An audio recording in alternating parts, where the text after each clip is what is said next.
We're going to turn to the studio audience, and if you could identify who you are and a question, stand up and speak clearly, the man in my ear says. Hi, I'm Tracy. I'm part of Dr. Keller Mather's 670 class and also part of Dr. Puccio's 625 class. I have a question, it's a twofold question regarding to the affective skills that are spoken about throughout the book. What happens if you're not developed in a lot of the affective skills that are needed to carry out the model? Number one, and number two is sometimes people are unaware, especially leaders, that they don't have the developed skills. What happens in that situation?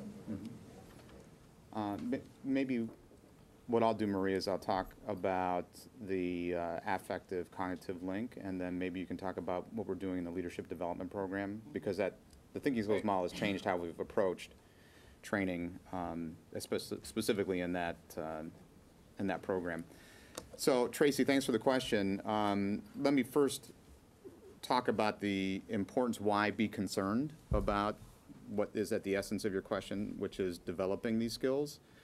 It's because we hold the belief that our cognition is affected by, either facilitated or limited by, our affective disposition. So in creative problem solving from a cognitive perspective, the goal is to think in new ways, to get to new outcomes, to be original, flexible, and so forth. But you can imagine that if you're not open to novelty in an emotional way, if you resist or you don't exhibit curiosity, you wonder about things, it's going to be difficult to forecast and think about future opportunities and so forth. So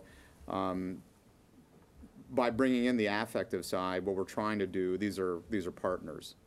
And in training, if we strictly focus on the cognitive, drilling people, let's do a brainstorming session, let's do another brainstorming session or whatnot, they might get the mechanics, but not necessarily. We talked earlier about the importance of internalization. I see the affective skills really being critical in terms of our people internalizing creative problem solving.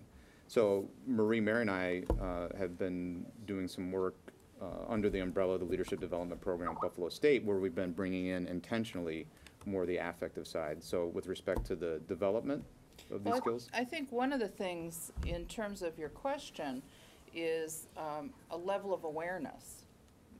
Does the person have awareness that this is important? Does the person have awareness that this is a skill that they're lacking?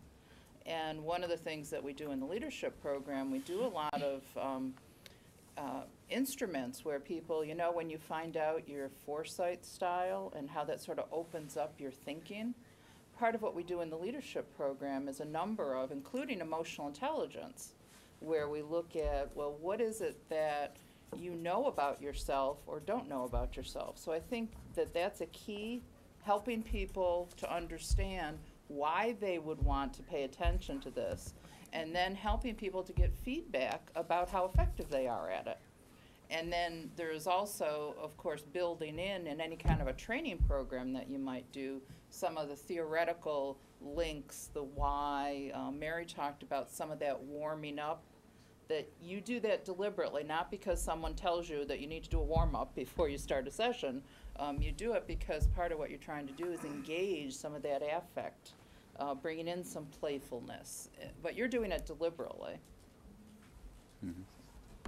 One of the key components of the leadership program that Marie oversees is coaching, and that's extremely valuable with respect to development. So you have someone who is coaching you. You can target some areas that you want to develop. You use feedback measures, 360-degree measures, and so forth to have a better sense, to develop that awareness. And then the coaching, sustained over time, can really ensure that these skills are being developed. Okay, we're going to go to a caller. We actually have 3 Skype callers hold, and we have Dan Strickland via the 1-800-461-2113 number. So we're going to turn it over to Dan for a question. Always fun to connect with you folks in any way. Mary had mentioned, this is a question that anyone could address. Mary had mentioned whenever you're learning a new field, you've got to build up the lexicon, build up the vocabulary for that field.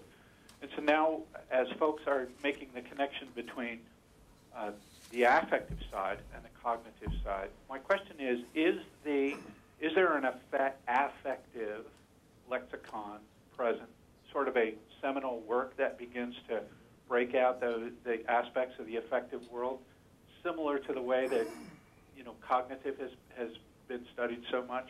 And if so, what is that seminal work? Thanks. I'll listen in. Great question for Mary, Dan. She's been doing a lot of Yeah. research on the Yeah. affective Yeah. beginnings, and there's a lot out there, I know. Yeah. Yeah. But it's not something and I think we're sort of paving the way in terms of articulating language around the affective skills connected to the process. Well, But I mean, there's if you a lot go, of yeah, out there. if you go back to, now that I'm reflecting on the question, some of the classic research, Institute of Personality Assessment and Research, IPAR, and you look at the work on creative personality, a lot of that really focused on affective qualities. You also So have, yeah. in some ways, we're hearkening back to that work, but there's also more recent research. I know that you shared that article on neuroscience. Dietrich, was that the author? Who talked about, in terms of looking at the brain and how the brain operates and cognition, the important role that affect plays in terms of cognition. And thank you, Teresa, for 625 for giving us that article. The old Frank Williams work, too, on cognitive and affective. And she mentioned the Krathwohl's taxonomy, the early work by Right. Krathwohl. Yeah. So, all right, great. So that one's still to be continued, Dan. But thanks for calling.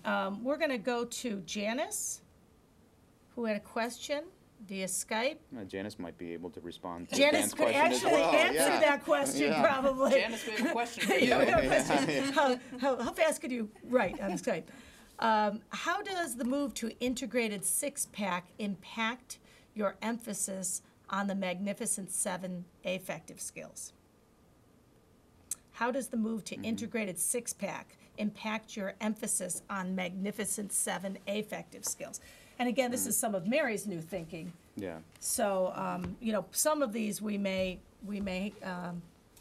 need to respond in other ways That's a good in the question. future. I'm actually not sure what the impact is going to be. My hope is that it doesn't de-emphasize the affective skills that are specifically linked to steps within the creative problem-solving process.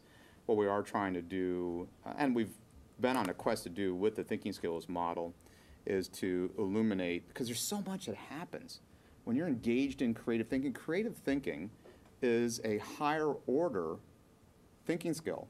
We might even say it's a higher order behavior, which means there's a lot that happens underneath the surface. No wonder why it's so rare. And it's no wonder why creative thinking is so rare, especially when it achieves some successful outcome, because there's so many variables and factors that are occurring. So in terms of the six-pack and where we're going with the thinking skills model, we're trying to be very clear about what some of those factors are and skills are, so that when you're learning creative problem solving, you're not just learning the tools. The tools are easy to learn. There's a sequence of steps and directions that you follow. But what really makes the tools effective, I think, over the long haul, and really creative problem solving, and moving towards CPS being a philosophy, a way of being, a state of being, not something that you just do to other people. You don't necessarily internalize tools, but you internalize the concepts behind the tool, the thinking skills behind the tool, and so forth. So to Janice's question, we hope what happens is we become more skillful at targeting what is it that we're specifically trying to help others to develop, And I hope the consequence of that is not de-emphasizing the affective side, because I do think that's so important. Well, and from my perspective, I think there is an upfront helping people to get on board with the process, that Mary talked about readiness, that sometimes, and it's almost, there's like a diagnostic piece to the integrative six, where, you know, you've got all of this going, you've got things, but something's not working, and what's stopping you? And sometimes what's stopping you is that openness to novelty just isn't there. And it's almost like a way to look at how you're engaging in the creative process, or how you're bringing other people onto the creative process. And Gerard mentioned the difference between sort of the lockstep approach and that fully integrating. I think in some ways this is another way to look at, well, what's stopping us if we're not really flowing? Or what's really helping? Well, wow, this group, and we talk about trained groups when we bring a trained group in to work on a problem, you know, what a different experience, because people have a different skill level. And so what is it? Some people are really good at different parts of it. And how do we help other people? So I think it's not, it's sort of like a yes and. I think this is an articulation of some of what some of our thinking that connects to the whole process, not just the pieces of the process, which I think the others do. I think also there are some interesting polarities in creative problem solving. And part of what we're trying to do, and I've mentioned earlier the complexity of creative thinking and the creative process. Well, to successfully bring a change into existence draws on skills that may seem to not coexist, and that creativity is finding a way to bridge across polarities, like divergence and convergence, for example. So on one hand, how do you open yourself up for exploration, yet also have the metacognition? And I think that really is, if I were to prioritize a skill, is the skill that really makes everything else work. How do you have the wisdom to know when then also to balance that off? How do you balance off